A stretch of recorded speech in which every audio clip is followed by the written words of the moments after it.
በዩናይትድ ኪንግደም የጥገኝነት ጥያቄያቸው ተቀባይነት ያገኘ ስደተኞች በአገሪቱ በቋሚነት እንዲቆዩ እንደሚደረግ ተገለጸ። ይህ ጉልህ የፖሊሲ ለውጥ የፊታችን ሰኞ በአገር ውስጥ ሚኒስትሯ ሻባና መሐሙድ በኩል በምክር ቤቱ ይፋ እንደሚደረግ ቢቢሲ ዘግቧል። በፖሊሲው መሰረት ጥገኝነት ያገኙ ስደተኞች በዩኬ ለተወሰነ ጊዜ ብቻ የሚቆዩ ይሆናል። ዩኬ ጥገኝነት ጠያቂዎችን በዘላቂነት የምታኖርበት አሰራር ሊለወጥ እንደሆነ የተገለጸ ሲሆን የፖሊሲ ለውጥ የተደረገው በጀልባ የሚገቡ ስደተኞች ቁጥር ለመቀነስ ነው ተብሏል።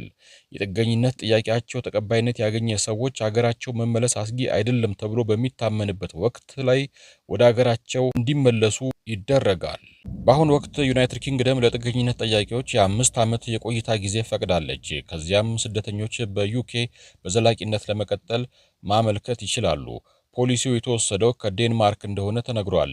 የዴንማርክ ግራ ዘመም ሶሻል ዲሞክራሲ መንግስት በአውሮፓ ጠንካራውን የስደተኞች ፖሊሲ በመተግበር ይታወቃል። ጥገኝነት ጠያቂዎች የ2 ዓመት የመኖሪያ ፈቃድ ከተሰጣቸው በኋላ በድጋሚ ማመልከት አለባቸው። ዜግነት ለማግኘት ያለው ሂደት ግን ከጊዜ ወደ ጊዜ ፈታኝ እየሆነ መጥቷል። የዴንማርክን አሰራር ያደነቁት የዩኬ የአገር ውስጥ ጉዳይ ሚኒስትር በምርጫ ወቅት የተሻለ የህዝብ ድምፅ ያስገኘ አካሄድ ነው ሲሉ አሞካሽተውታል። የዩኬ ሌበር ፓርቲ ጠንካራ እርምጃ ካልወሰደ የጨለማ ኃይሎች ይወርሱናል ሲሉ አስጠንቅቀዋል። እንግዲህ የጨለማ ኃይሎች የሚሏቸው ስደተኞችን ነው። ከአፍሪካ ከመካከለኛው ምስራቅና ከተለያዩ የሶስተኛው ዓለም ተብለው ይጠሩ የነበሩት ሀገራት የሚሄዱ ዜጎች ናቸው በብዛት ጥገኝነት የሚጠይቁት። እነዚህን ነው እንግዲህ የጨለማ ኃይሎች የሚሏቸው ወይም ደግሞ የነሱ ምንጭ ከነሱ መነሻ ያላቸው ብለው የሚያስቧቸው የተለያዩ ኃይሎች የሽብር ኃይሎችም ሊሆኑ ይችላሉ። እነዛን ሊሆን ይችላል ተብሎ ይገመታል። የጨለማ ኃይሎች ይወርሱናል ሲሉ ዴንማርክ ስደተኞች ቤተሰቦቻቸውን የሚወስዱበትን ሂደት በማራዘም የምትታወቅ ሲሆን ይህ አሰራርም በአገር ውስጥ ጉዳይ ሚኒስትሯ ተወድሷል። ዩኬ ለስደተኞች ያላት መልካም አቀባበል በጀልባ ወደ አገሪቱ የሚገቡ ጥገኝነት ጠያቂዎች ቁጥር እንዲጨምር ማድረጉን ገልጸዋል። ይህ መረጃ ባለቤትነቱ የቢቢሲ ነው። በዚህ ላይ እንግዲህ አስተያየት ለመስጠት እንሞክራለን። ይህ ነገር የሚያመለክተው ምንድነው? የስደተኝነት ቁጥር በቁጥርም ብቻ አይደለም በቀውስ ደረጃ ያደገ ችግር ነው። ከጊዜ ወደ ጊዜ እየተባባሰ መምጣቱን ያመለክታል። ሀገራትም በፊት የነበራቸውን ሆደ ሰፊነት እየተውት መጥተዋል። አሁን ስደተኞችን መጡልን ሳይሆን መጡብን ወደሚል ደረጃ ተሸጋግሯል። ቀደም ሲል የሰው ኃይል በጣም ያስፈልግ ነበረ። ከውጭ ሀገር የሚመጣ የሰው ኃይልና ጉልበት እና ዕውቀት በጣም ተፈላጊ ነው። ስለዚህ ልል ነበር የስደተኝነት ህጉ። ሰዎች በቀላሉ ይሄዳሉ፣ በቪዛ በስኮላርሺፕ በመሳሰሉት ይሄዳሉ፣ በስራ ይሄዳሉ፣ በጋብቻም ይሄዳሉ። በቀላሉ ጥገኝነት ያገኛሉ፣ ዜግነትን በቀላሉ ያገኛሉ። አሁን ይህ አሰራር ተቀይሯል። ምክንያቱም አንደኛ የስደተኛው ቁጥር ጨምሯል። ሁለተኛ እነሱ ስደተኛ ተቀባይ ሀገራት ያደጉት ሀገራት የውልደት መጠናቸው ቀንሷል። በሌሎች ባህሎች፣ ሃይማኖቶችና ማንነቶች እየተዋጥን እኛ ልንዋጥና ልንጠፋ ነው የሚል ስጋት አድሮባቸዋል። ፈረንሳይን መመልከት እንችላለን። ፈረንሳይ አሁን አብዛኛው ዜጎቿ ሚክስድ ናቸው፣ ቅልቅል ናቸው ከተለያዩ ሀገራት፣ ከአፍሪካ ሀገራት፣ ከመካከለኛው ምስራቅ ይበልጡንም ደግሞ የፈረንሳይ ቅኝ ግዛት ከነበሩ የሰሜን አፍሪካ እንደና አልጄሪያ ባሉ ሀገራት ዜጎች ቅልቅል ሆናለች እና ሜልቲንግ ፖት ትክክለኛ ሜልቲንግ ፖት ሆናለች ፈረንሳይ። በሃይማኖት ረገድ ካየነው የተለያዩ ሃይማኖቶች አሉ። እስልምናም በከፍተኛ ሁኔታ ስር የሰደደባት ሀገር ነች። ይሄ አንዳንድ አክራሪ ብሔርተኞችን የሚያስደስት አይደለም።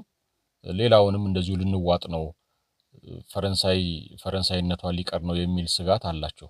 ይህ ደግሞ በዩኬ የባሰ ነው። በዩኬ ደግሞ ከፍተኛ ስጋት ሆኖ ነው የመጣው የስደተኞች ቀውስ። የማንነት ጥያቄ ይበልጥ እንዲነሳባቸው አድርጓል በአክራሪ ብሔርተኛ ቡድኖች በኩል። የትራምፕ ሚናም ቀላል አይደለም። ትራምፕም አሜሪካ ፈርስት በሚለው ፖሊሲያቸው አንዱ የሚያቀነቅኑት ምንድነው? ስደተኞችን መቀነስ፣ መቆጣጠር እና አሜሪካን ለአሜሪካውያን ብቻ ማድረግ። እንደው ቢችሉ በግልጽ አላወጡትም እንጂ ትራምፕ ጥቁሮች ባይኖሩ ወይ ቁጥራቸው ቢያንስ ነው የሚመርጡት። የነጮች ሀገር ነው አሜሪካን ማድረግ የሚፈልጉት እና ከዛም አልፈው ለደቡብ አፍሪካ ነጮች መቆርቆር ጀምረዋል። ጥቂት ናቸው የደቡብ አፍሪካ ነጮች፣ ደቡብ አፍሪካውያን ናቸው ዜግነታቸው፣ እንደውም በተሻለ ኢኮኖሚ ደረጃ ላይ የሚገኙ ናቸው። ትራምፕ እነዚህ ዜጎች የዘር ማጥፋት ወንጀል የተፈጸመባቸው ነው በሚል አሜሪካ በቀጥታ እንዲገቡ ፈቅደውላቸዋል። ጥገኝነታቸው ተቀባይነት እንዲያገኝ ማለት ነው። ይህ ምንድነው?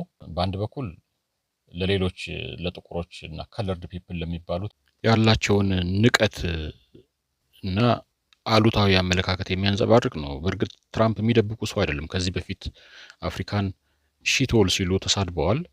ለጥቁሮች ጥሩ አመለካከት የላቸውም፣ እውቀትም የላቸውም። ስለ አፍሪካ ያላቸው እውቀት ደካማ ነው። የአፍሪካ መሪዎችን እየጠሩ ሲያብጠለጥሉ፣ አንዳንዱን ደግሞ ክብርን ዝቅ በሚያደርግ መልኩ ሲያወድሱ ተስተውሏል በቅርብ ጊዜ። ለዚህ ምሳሌው የደቡብ አፍሪካውን ፕሬዚዳንት ሲሪል ራማፎዛን ያነጋገሩበት መንገድ ነው። ከዛ ውጪ ደግሞ የላይቤሪያውን ፕሬዚዳንት እንግሊዘኛ እንዴት ቻልክ ብለው የተዘባበቱበት መንገድ ነው። በእርግጥ ከንቀት ላይሆን ይችላል፣ ከእውቀት አጠርነት የመነጨ ነው። ዞሮ ዞሮ ግን ትራምፕ ያላቸውን አመለካከት ለአፍሪካውያን ለጥቁሮች ያላቸውን አመለካከት የሚያንጸባርቅ ነው። እንግዲህ ዋናው ነጥብ ምንድን ነው? ለስደተኞች ያላቸው አመለካከት የነዚህ ድምር ውጤት ነው። አፍሪካውያን እንደ ዝቅተኛ ማህበረሰብ የሚታዩ ናቸው፣ ስለዚህ ለአሜሪካ አይጠቅሙም የሚለው አመለካከት እንዲገነግን በር ከፍተዋል። ሌሎች ሀገራትም የእሳቸውን ፈለግ ተከትለዋል። በዩኬ ይህ ነገር አሁን በደንብ ጥርስ አውጥቶ የመጣ አስቸጋሪ ሁኔታ ነው ለስደተኞች። ዩኬ ጥሩ አገር ነበረች ለስደተኞች፣ ወደ ሰፊ ነች የነበረችው። አሁንም ቢሆን ሰዎች በጀልባ ህይወታቸውን አደጋ ላይ ጥለው የሚሰደዱባት ካላት ሆደ ሰፊነት አንጻር ነው፣ ከአሜሪካ አንጻር። ይሁን እንጂ የትራምፕ እርምጃ ሌሎች ሀገራትን እያበረታታ ነው። ከዜናውም እንደሰማ ነው ዴንማርክ ደግሞ ጠንካራ የሆነ የስደተኛ ህግ አላት። አያበረታታም። ስደት እና ጥገኝነት ጥያቄዎች በዴንማርክ እንዲቆዩ የሚያደርግ ህግ የላትም፣ አታበረታታም። ይህንኑ ህግ ነው እንግዲህ እንግሊዝ እየተከተለች ያለችው። ዋናዋ ግን ፈርቀዳጇ አሜሪካ ነች። ትራምፕ ናቸው ይህንን ነገር እያበረታቱ የሚገኙት።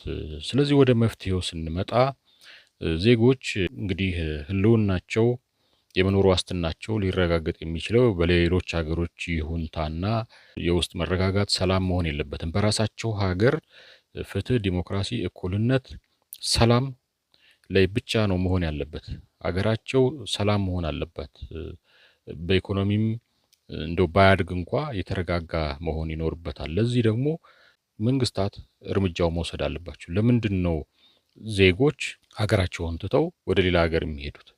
አንደኛ የኢኮኖሚ ጥገኝነት ነው። ሁለተኛ የፖለቲካ ጥገኝነት ነው። በሀገራቸው ውስጥ ቁም ስቅል ማየት ነው፣ ቶርቸር ነው፣ በነጻነት መናገር መጻፍ ያለመቻል ነው።